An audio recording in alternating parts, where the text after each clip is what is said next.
శివార్త మీ వార్త.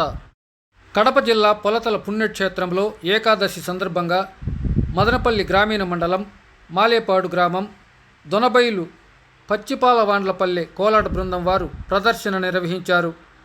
సహాయ గురువు మొరాల వెంకటరమణ, పచ్చిపాలవాండ్లపల్లె కోలాట బృందం నాయుడూస్ బృందం లీడర్లు వై వెంకటరమణ, ఏ చలపతి, రమేష్, రామకృష్ణ, ధ్వరస్వామి, Narayanaswamy, Subrahmanyam, Chalapathi, R, M Venkataramana, A Murali, M Amarnath, M Nagaratna, M Narayanamma, A Ranemma, Y Malleswari, A Sudharani, M Sivamma, G Janakamma, G Lakshmidevi, M Kalpana తదితర కోలాట బృందం కళాకారులు డప్పు కత్తివారిపల్లి రెడ్డప్ప, గుండె జల్లు మన్నాది మామ, లారీ గంజేరి కోపు.